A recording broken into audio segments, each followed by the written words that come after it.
I Makanga Tetibiga, Makanga Iranga, Anwi Kasang coupling Rapidaga, Pera Nangdele, Zakasang coupling Rapidaga, Anwi Mirapetura Nangdele, Rangai Babyga, Jamnara Mankingalu, confused me, Nuna, Benuiza Asu, Negating me, Sipokura clarification de Ule. Ule, Anwi Mina Matura Kanim, ya. Parimba chin teria chin zunnu teba teidu te I zai teidu te seune sigum dani parimba chin teria nang man nang le zai idu chin teria de le ja nang mi hang ram ta ma le kana ina ka thai pa lu ba ya nang mi hang ram ta ko le a seuda da ina ka thai pa lu ba nai nang mi da ga nang mi kaning ba bam ja nang mi da ka thai pien samani lo de zai na a ai de pa thorin da ai pa thoma ka se ble ja an sigule right tui ba ko ne right to ba comment azang pe gune I rang right to de azang pe na comment se ja ai de le ni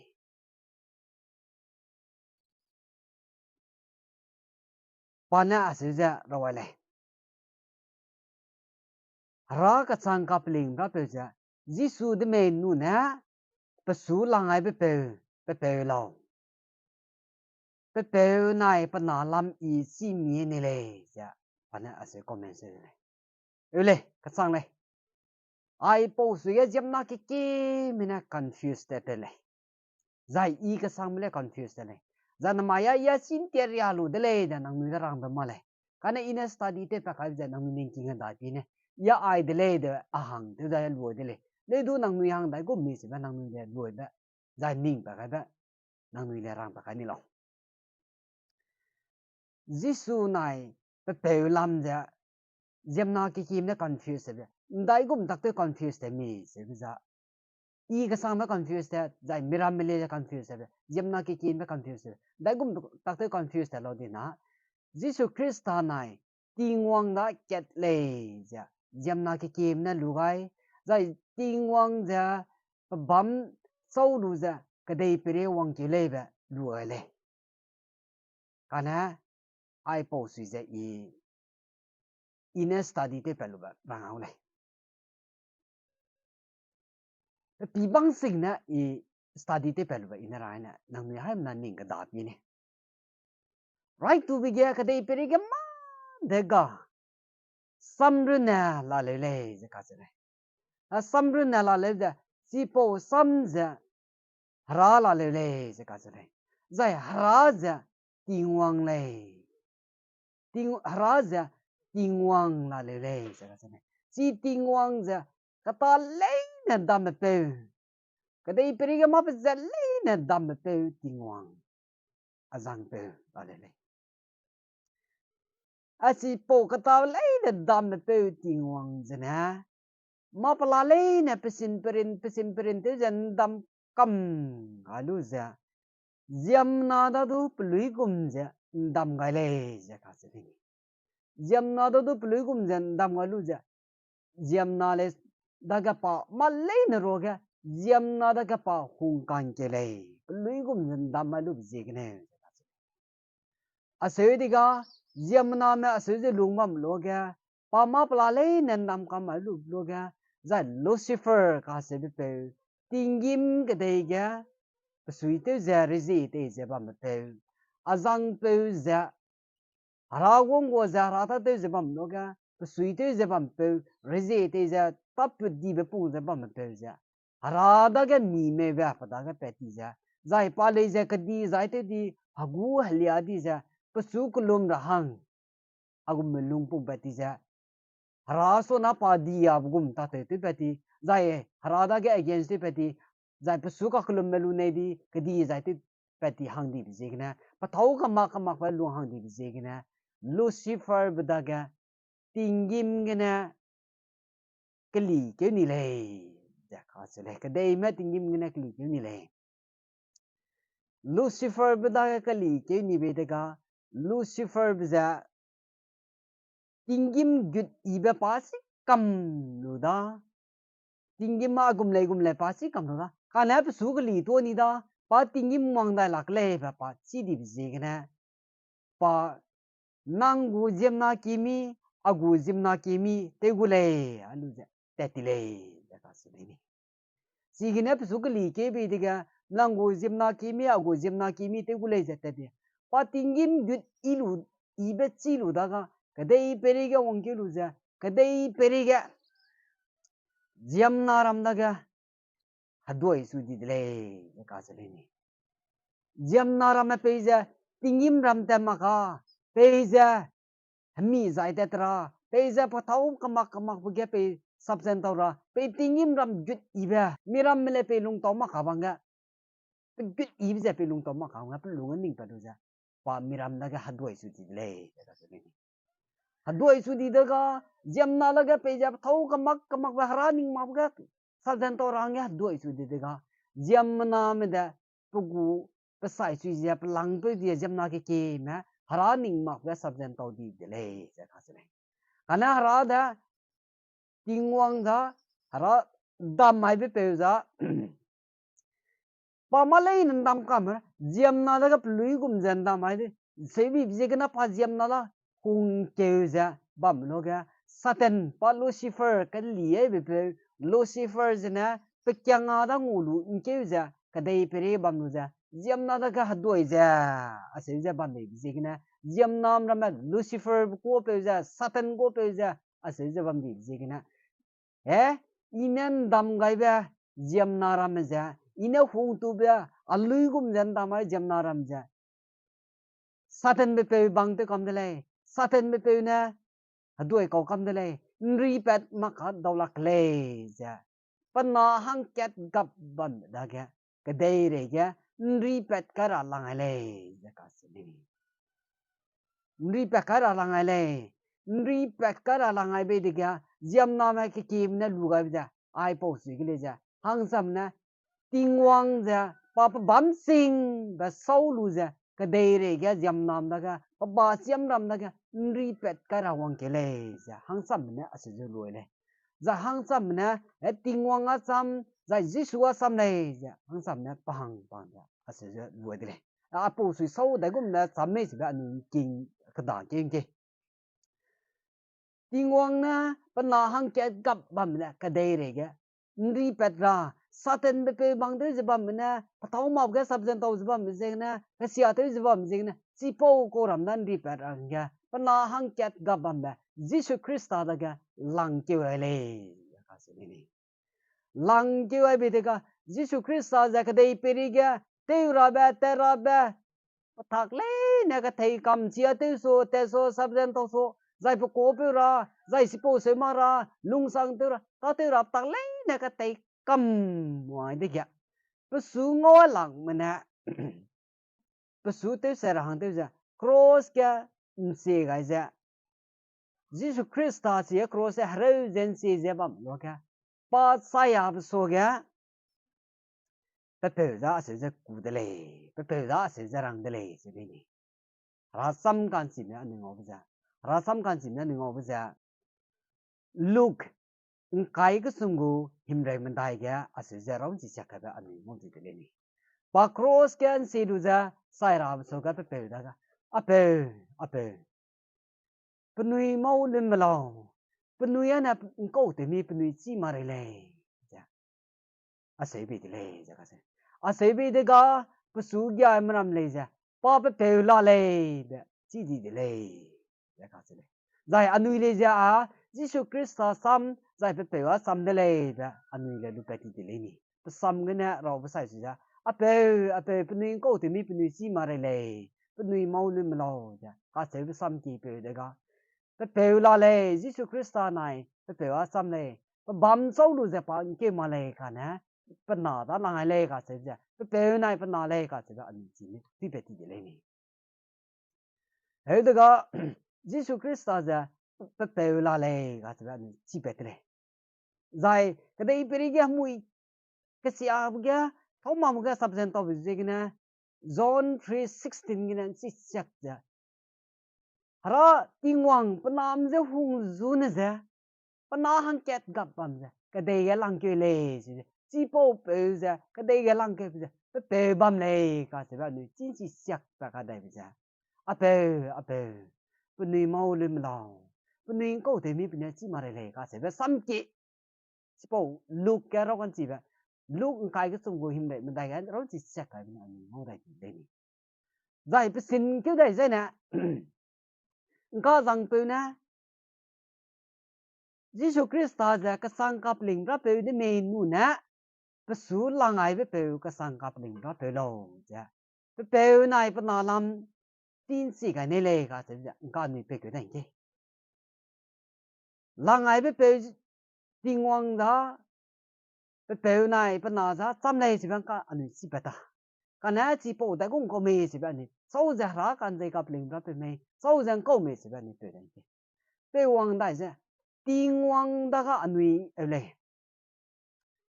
tiếng hoàng giờ ra cái này cặp linh ra bên cái sang ra bên đây đã ý study thế bên này lấy đủ bên nào ra ba lang ai bên nào ra ba nó rezi pada cái full rezi pe cầm anu ja lang ai câu thế này pe ý pe thế này bên nào nó rezi pe cầm pe go rezi bên nào đó cái pe cầm bên nào te luôn chế bây giờ bên nào nó chỉ bảo te so chỉ bảo pala lấy nè rang ai lấy nè nàng nó có pe dan giải cầm gì vậy nó nàng pe pe ta làm hàng sang thế này cái này nàng bên nào xăm giờ giải lu mặc này thì giải nó nàng pe pe ta làm wang sang là cái gì đó anh xin cái cái này giải pe pe bên nào harui can gì ba pum sum cái này pum cái này Trinity cái gì đó ai cái pe pe giờ jam na cái gì mà confused thì đấy ning chỉ ta đi ning cái bọc thì đấy ý cái sang mai ning bọc thì này cái này ina study đấy pe đâu vậy rang ao này ý ai đến dây đấy cùi lấy sẽ cũng mà lấy đủ năng lượng ning pi nè ina study đấy pe đấy rang ao này kunung kau jang pe na ka ne bây giờ sau na hara kan dây ka pling ra pe mei nu pa na ji su mei nu na pe su lang ai pe mei sau mei pe nai pa na lam chi mi ne le ja pe nai pa na lam ja yin ka rang ke o de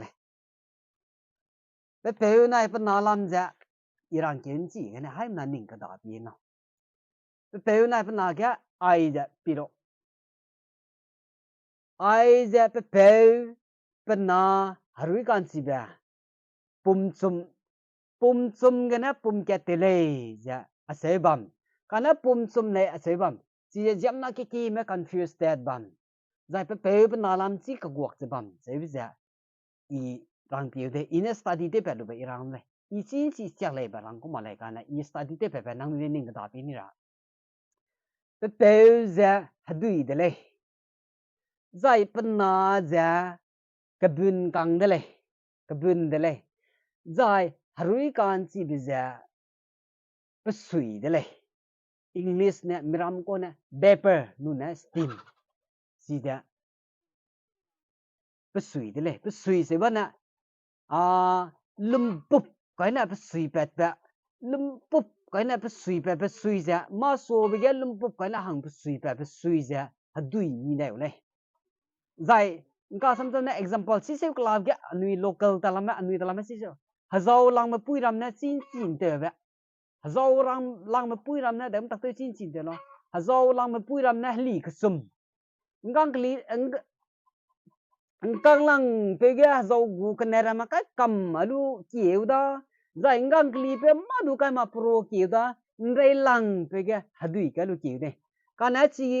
ngang lang pe hazau gu patak ma hazau kan net kai pe jina lang up cái sui hang là su gọc cái ngang li pe hang su cái này chỉ ngang li pe tuyết pe cái đấy chỉ nó su pai hang đây lang pe tuyết pe mà cái bây giờ chỉ hang su to gọc cái chỉ po đến lum pup cái kia chỉ po sui hang đến lum pup cái kêu đấy chỉ dấu tập kiểu gì nè chân đồ gặp luôn đấy giàu hang cái pe này chỉ gồm đấy pe giờ cái bên đó bên nào giờ pe za dui da pan na za ka bun da zai rui kan chi za pa sui de le pa sui hang ba sui te ba sui lum pup hang ba sui dui mi da e ka na ting si rin ta kai ga chi po ka bun kang le da dui mi di zai pa sui le za lum pup pa sui hang le za hadu imi dadi edega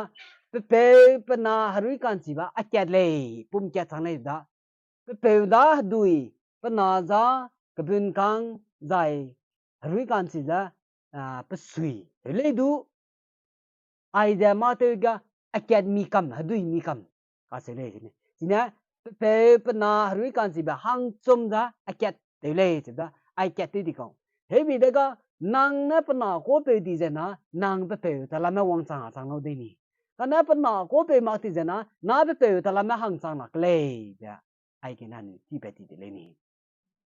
sina pe pana harui kansi ba pum chum ga na pum kyat te le bo ja azang bo pum chum ja ai de le ni chi ji ga na nang na pe ko pe ta la ma hang sang ti na pana ko nang pe mi ra de le da ai ke na ti pe de le ni zai pe sin ning kyu dai za na hang kya pe na comment se ko dai ja azang pe na ra ka dai ja John 1:12 John ket ku kreu ka na si po lam ge pa rang ka dai de le azang pe de si po lam ga chu ne ka dai ja azang pe ku pa na ne de le ni a da ai po John akyat ku kreu ka na rang ja ai John ket ku kreu ka na si ro pe na ro ja Jesus Christ ta da lua lum le na zai pe ji ge na num te me le na da ga chi gum ko ra ma da ga pa na hara na sang na pe gai be de le se ka se ni he di na si po pe na ro pe rim ba za Jesus Christ ta ji ge na num ma lu ba ka zai Jesus Christ ta ji ge na lua lu ba ka ra ma da ga chi gum ko jem na da ga pa na Jesus Christ ta na hara na sang na pe gai be de le se ka se ni he na nang ja Jesus Christ ta lu Jesus Christ ta ji ge na num ma lu na nang da ga le ja Jesus Christ na hara na sang na nga pe gai gu de le zai pe sin gen ke dai zai na anin si je ngo ba ja John 14:13 gna 17 ka chang anin si chak ja age da ngo le ni Jesus Christ ta ji gna nang ki di ja na Jesus Christ na pe pe da ka pung ke ma pla le na pa na pe ngam gu re ji nang na ka pe ra lo de le ni Jesus Christ ta ji gna nang ki di ja na pa na pe da ka lang sang ai be zai pe na pa nai pu ket ti di zai gu nang ne ki le na pe ra lo ni chi ji gna ai ya jem na ki me confuse ta ka nang nu ya na pa na da ka nang nu Christian ma na pa na da ka klum nai anu ya pe sing da ra sing da ting won da ka klum nai nang nu ya pa na Jesus Christ da ka klum nai anu ya ting wang ra sing da ka klum nai ka se ba ko ra ma John 14:13 gna 17 ka sangan chi chak ba ngom ask in my name aji gna ki lao si di ko do aji gna ki lao na pe ji gna ki na nu ma lai na ngau ra sang lo nai direct ti mo na nu ki ma ra la nai ni e ba ni ai chen chi sa ngau ba ti de he na nang i ma ki lo ga ting wang da ga ni ma ki de ana le si be para pe lao a ki kla i ra pe lao i gum se ra pe lao in ra ti ne te be i ra pe lao i si po ra se pe lao nang ki ra le na nang ki kam ma do ka nam tu ba last wang ai da ga ai po ram le na Jesus Christ ta ji gna ki le amen da na ka se ni kunung ka Jesus Christ ta na John 14:13 to 17 ya raun si chak aji ne ke law ba Jesus Christ ta ji ne ani pe pe da ke kira sana ne direct pe pe da ni ki ma ka Jesus Christ ta ji ne te lu ja ni pe pe da kira sana ne pe pe da Jesus Christ ta ji ne te lu ki de za ne nang ka nei mi le na nang ka ning le na pa ne pe ra te le ra sana de le ni e ba ni ti pe le ni ne Jesus Christ ta ji ne aji ne ke law ja ani Jesus Christ ta ji ne kira sana de le ni pe na pa na da re ji pe ni ji ne zai pe sin yen ke ze na hang ke pe na comment se ja ni pi den ke zang pe na comment se ba ni azang pe na comment se ba ai de le ni anui ji me te lu miki se te si ma mira miki se te lu a se za rang ai le anui mira miki se ting na sega miram ki sete le du nangu ago harui ring ra sega nuite raso miki se harui ring maka sega te luja a rui sai le se ka ban no miki se te him sang na le ba anu sia na kui u de le ko ta te lo na anu miki se te bam ni na mi rui sai ra sui zai nang sai du zana tingim ram kyo la khap sui lucifer kanung ka tingim good iba pasik kam nung ki dip jina dei re ga pe je tingim ram ke mak rang ya dei re ga langa bi je tingim ram ke de ma pa ke da la ka jam na la ka do gum na nang ka ru na nang le tingim ram ke la ka hin le ba I le ki ning si jin na tingim ram ke ra ben pui ja ne pe ra sang le ni lucifer na ka do ya nang I ba ne dina nang I tingim ram ke la ka tu le si jin na pam pui ki ja ne pe ra sang le ni Lucifer gumpui ki kina ni biaran raira Satan gumpui ki na biaran raira sangle ni heuna panarang bja eule miki se atera si ma dong la le miki se hele du hara samdu zai mama te ram du kam ra de le du ani miki se te lu ja miki se gna mida ga tingim rang wa me nu na miki se te lu ja Lucifer bda ga tingim nakli ke be Lucifer ba te bam Satan na te bam ya nang I ta kau me mi za yen ke tu me ke dei pere ko loi mai za na mi za ya na Satan nang te le ko le ka se le no kana si po bam ga nang I ke nei ma ko Satan ba kang tu ja Satan ro ga ni ba mai tu de le mi za da tingim ke ni ma ha ko be ma ma ha sam za ma ma nai Satan na ba ma ba bam le ta ka se le kana nang I ko be ma sam za ma ta sang te ma thâu can dây cáp linh cái luôn mắc thế nang I mi giải cái cái thứ này Lucifer ra cái chỉ cũng Japan na ram ra ơi Miki se du si ra nang map la lên là chỉ ra nang này tây ra nang cam này lấy tu anh hara can dây cáp linh ra pe hara cái sang ra pe daga anh tây mà đó lạc này sipo pe go tây mà đó lạc này Miki se na ơi I cái sang mà cái thay làm mùi này pe làm mùi này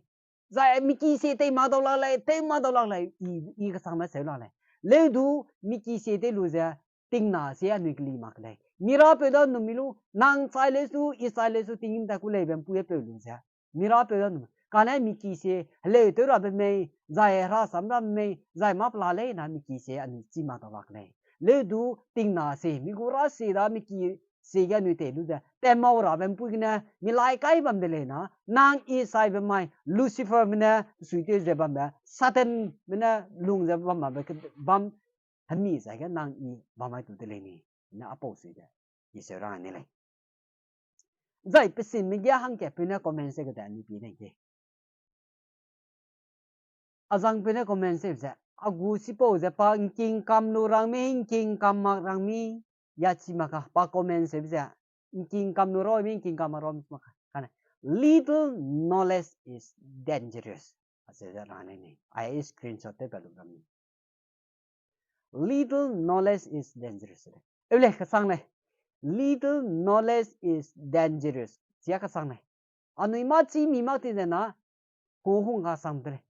Le du anu ida ga a po sui ge ja.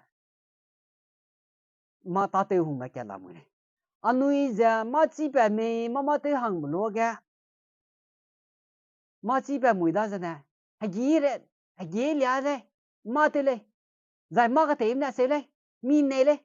ai gu manam se be de ga anu I ja mi pe ka to pe hing gi ba example ga na ka anu le si ki ya school te be ga teacher mram na ma ne da ne be lo ga chi ka ba ne do rang pe hing gi ba kui gu me a che ba kana ram pe rama nga ma jing rang tok kui be le lu ma du so ma kana nu ga kui mi na rang pe thing ba chin tia ya lu ma na ma wa za nang chi lu bam le du chi po da za thau mi to ma rang pe thing mi de ne chi gum ja nu ya ka sei na ka thai zai ka lu che rang a be de little knowledge is dangerous a sei be ta lai o nang du I du ka thai ki ting ai ki nang ka thai da suppose ya thau ma I du ka thai ki ting ai ya che se nang se be ka le ja I ka thai mi a be nang ka thai mi ri ai suppose pere ka thai si a se ha be da little knowledge is dangerous a su se ta pa apo pere i sa dai hing na apo pere i ka tai hing da anui da ga agum me pet pe bala ne ya nang ne sebi ne ya ma tai hing ne suma kana anui jam na da ga agum me pet la khong cái xây này chắc hay sebi le sebi hebi da ga mi ke se dai le si ki ki le suma ko le suma sa dai hing ni ba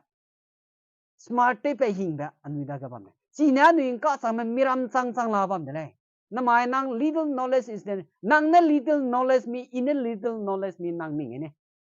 miram sang la bam ja I ka tai ge na hang ge pathau mak ba bam jai he nang ka tai ba sipo se nang a se comment te ga I du ka tai ki ting da gu jai nang nu ka tai pi ne he jang na ka tai ba pathau ru na se ba nang ne pi pe gu he pathau ma le ba nang pi gu ka na ka tai ki ting a kama miram na ka tai be ba miram na rang pe be little knowledge is dangerous a se bam na anui ji men dai po su ne tu su ra lo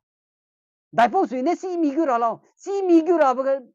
tai gu kai bu ram na sang pa dai po su ne chim ke na lo anui se na ka sai ba mai mi zai ta khai tu de le pa thau ma ba ra pe te lu de mi ram na ka sang gan zai ra pe ka thai ba ne little knowledge is dangerous bam na mi zai ta ku nei ka la nang na ka thai bam ga nang ka thai pe ka sang gan zai be nang thai pe na nang ka thai ba gum pui siap thau ma ina ka thai ba gum a se ra ang lo me a se ne I le ja nang gu le study te da dai a gu le study te da a ka sang da ai na ka zai da ai na ka pling na study te pe I ma lo bui de le be ni na ma pla le ni ga pe sin prin de ja nui chi ra hang ya I da mai ne ye sam ti bi da le du nang nui na comment se je I dam nyang da mai ne bi je na I ran ko da ja gnu ram ja pe pe na pa na ka ja nang I pa na ko pe di ja na nang I pe pe bam sang u de le ting yim ram sang u de le ja ada ga lu pe de le ina study te pe de le zai nang I satan be pe bang te bam di ja na satan be pe lucifer jana ragong go jakati be pe te jam hagu hlia di bi na harada gen se di bi na tingim ram gana sugli ke be de ga tingim ram pi gut I bi ja pa chi lu sipo ba ma pa wang da lak le be chi lu bi na jam na ra me pe tingim ta ma ra zai nang gu jam na ki mi te gu le ja aselu ja te ti be pe di da ga anui nang da ka da ga hadoi ba wong de le hadoi ba wong na nang I sia something na sang lo de le mi sia nang I something nu di na nang I tingim ke gu de le he ma le di na nang I mi zai ke gu de le satan be pe lucifer net te pe te bem pu ge nang I ta gu de le ba ir rang ti de le